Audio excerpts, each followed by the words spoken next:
Hi there. Okay, number 8. A family reunion.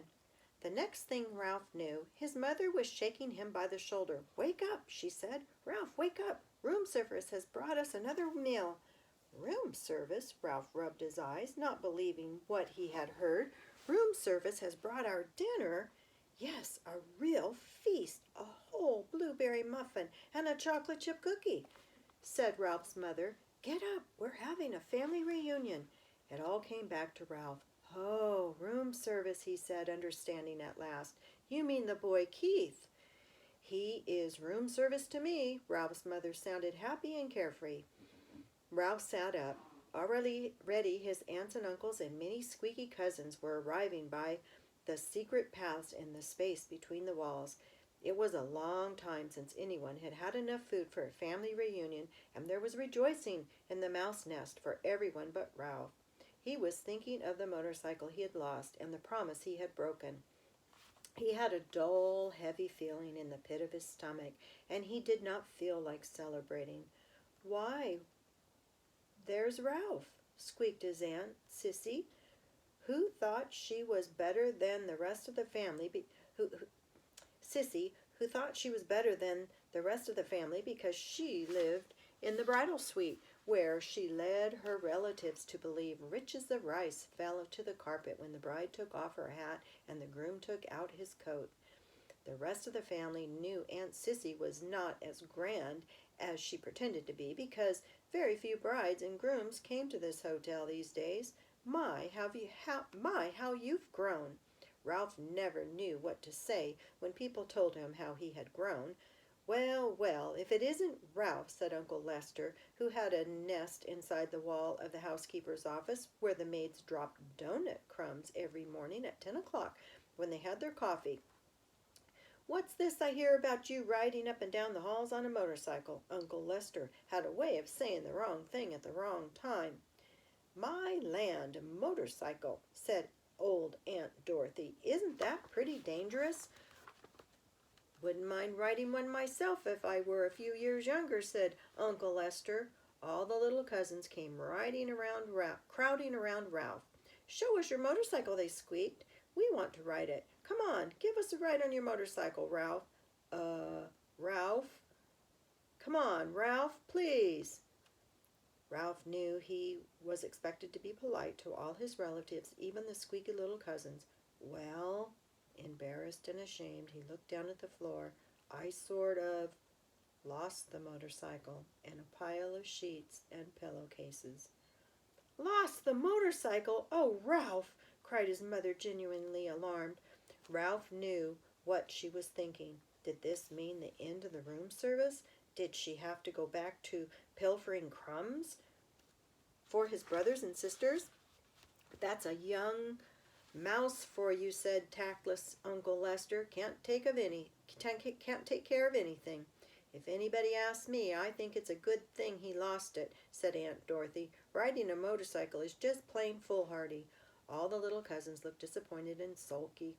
"I don't think he ever had a motorcycle," said one. "I bet he just made it up," said another, and the rest agreed. Ralph felt terrible. The family reunion swirled on around him. The muffin and cookie were divided. Cousins fought over the blueberries. Uncles, usually overweight uncles, asked for second helpings. Everyone talked at once. The little cousins finished their dinner and went racing around the mouse nest. The aunts and uncles raised their voices to be heard above the racket their children made. Suddenly there came from the knothole a noise that drowned out the squeaks and squeals of young mice at play. "Shh!" Not a mouse moved. They looked at one another, too terrified to speak. "Psst! Hey, Ralph, come on out," whispered Keith at the entrance to the mouse nest.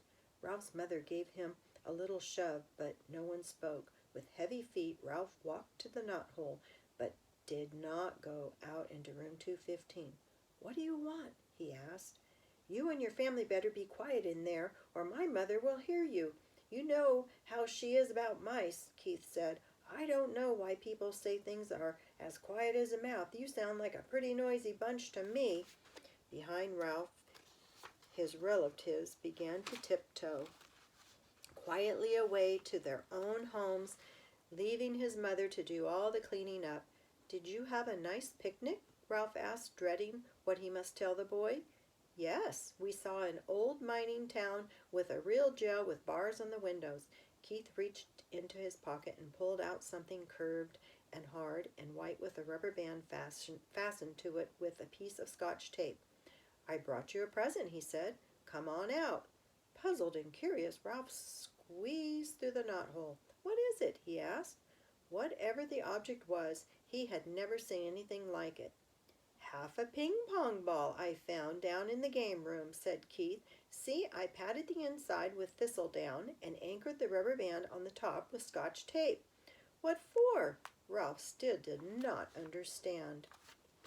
Here's a picture of the little boy giving Ralph his ping-pong ball. "A crash helmet for you." Keith set the half ping-pong ball on Ralph's head and slipped the rubber band carefully around his whiskers until it rested under his chin. "There, that's just right. You need it big, so there will be plenty of room for your ears. When you ride a motorcycle, you need a crash helmet." Ralph peered at Keith from under his new crash helmet, which rested lightly on his head. He knew he looked every inch a motorcycle racer, but never in his whole life had he felt so ashamed. He longed to crawl off into his hole and never face Keith again, but his conscience, which until now he did not know he had, would not let him. There was nothing to do but stand there in the fine new crash helmet and confess. "You might as well know," he told Keith. "I lost the motorcycle." "Lost the motorcycle?" Keith, who had been kneeling, sat back on his heels. "But how?" "I rode it by mistake into a pillowcase in the heap of linen on the floor, and it got dumped into the laundry hamper," confessed Ralph. "You rode it into the pillowcase?" repeated Keith. "But you weren't supposed to ride it in the daytime. You promised." "I know," agreed Ralph miserably. "I didn't exactly mean to ride it." "But you did." Keith's voice was accusing. "Well, you see, the maid was vacuuming under the bed, and I—" began Ralph and stopped. "Oh, what's the use? I rode it, and I lost it, and it's probably gone to the laundry by now, and I'm sorry." The boy and the mouse were silent. Both were thinking about the little motorcycle with its clean lines and pair of shiny chromium exhaust pipes. "That motorcycle was my very most favorite of all my cars," said Keith. "I saved my allowance and bought it myself." Ralph hung his head in the crash helmet. There was nothing more he could say. It was a terrible thing he had done. "I guess I should have known you weren't old enough to be trusted with a motorcycle," said Keith. The boy could not have said anything that would have hurt Ralph more. And that's the end of Chapter 8. Till next time, bye.